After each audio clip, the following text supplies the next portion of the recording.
coming to you from midway through the Weston Mosquito Traverse. I'm coming to you from a low cliff band of about 12,000 feet, just in the shadow of Peerless, Horseshoe, and Finback Mountains, all of them 13ers.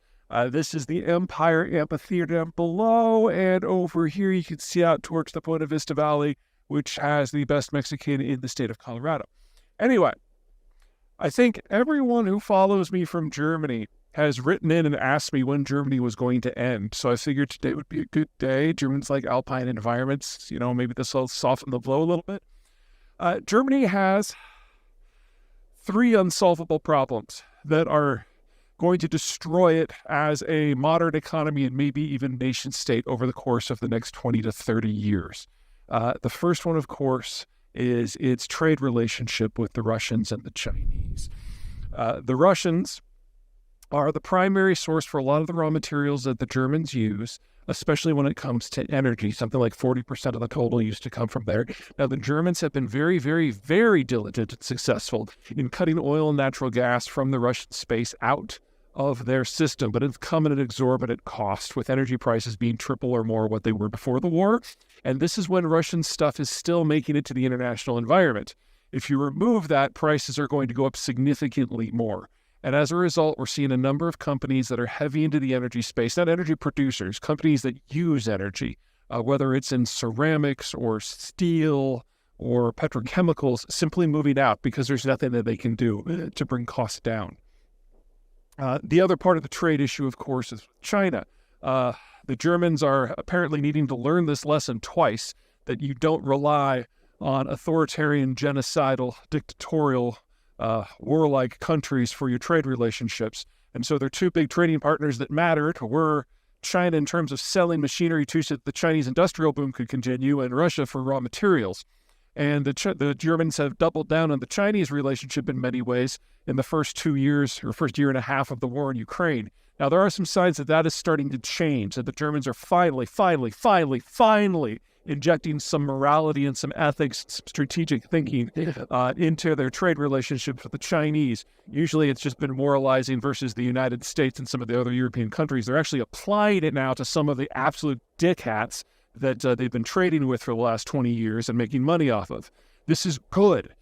Probably should have happened 20 years ago. I understand why it didn't. Get a little breezy. I understand why it didn't. In the end of the Cold War, with the reunification of Germany, the Germans thought all things were possible, but they realized from their history how fragile everything was. So they had this thing that they called Ostpolitik, which was the Germans leaving a door open for relations with the Soviets in the hopes of eventually calming relations down. And it contributed to the end of the Cold War. It was very successful. They tried to do that in the post-Cold War era, both with the Russians and the Chinese, and it hasn't worked. So kudos to the achievements when and where they've been happening. And, you got to condemn them a little bit for just being overly naive and thinking that the United States was the evil power here instead of the ones that are actually murdering people in the tens of thousands. Okay. That's only problem 1, unfortunately. And the Russian system, even if it survives, it's not going to be a significant commodities exporter because they can't maintain their own infrastructure. And the Chinese system isn't going to survive because their demographic situation is so atrocious that they're in their final decade.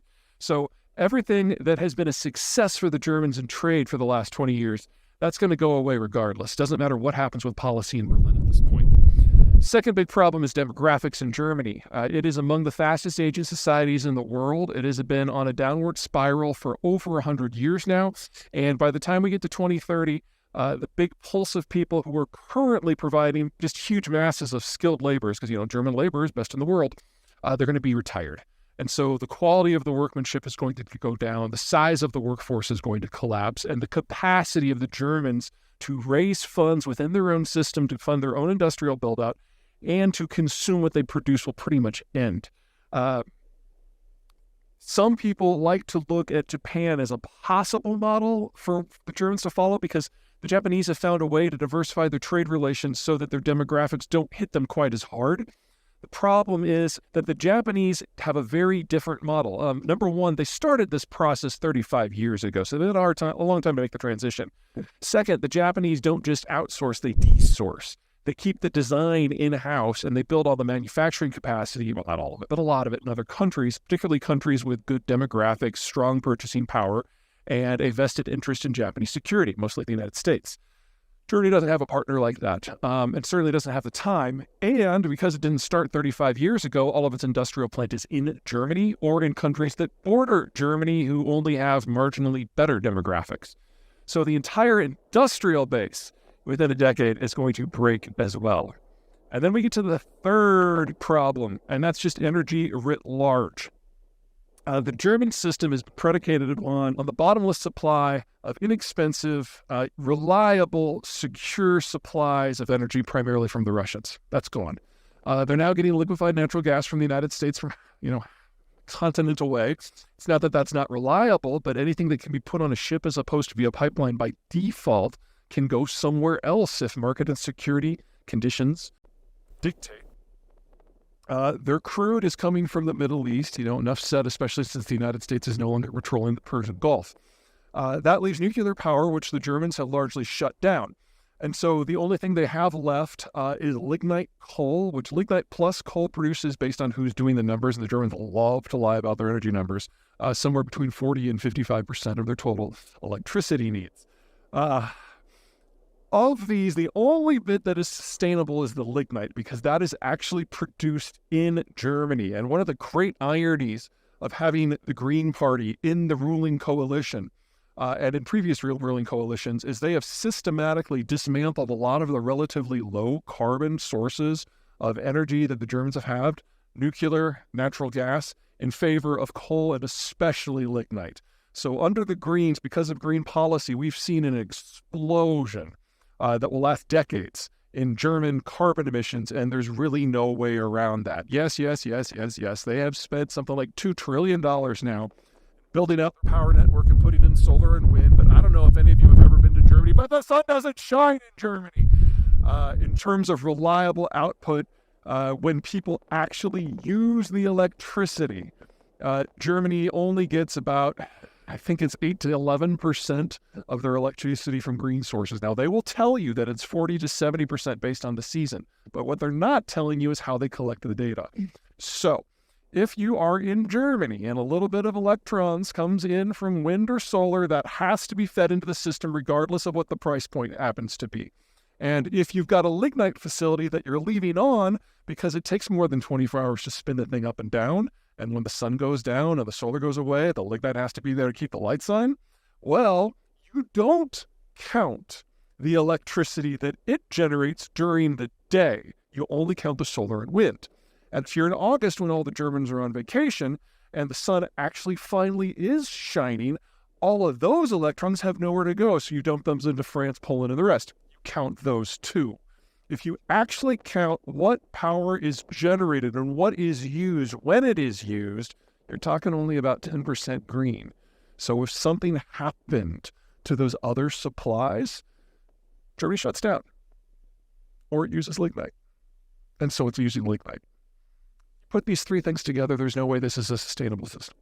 We are looking at the end of Germany as an ethnicity this century for sure because of the demographics. We're looking at the end of Germany as an industrial power within 10, probably no more than 15 years, simply because of the trade relations and the countries they've chosen to partner with. And that assumes nothing else goes wrong. And remember, we still have the European debt crisis, which was never resolved, and we have the energy crisis on top of that.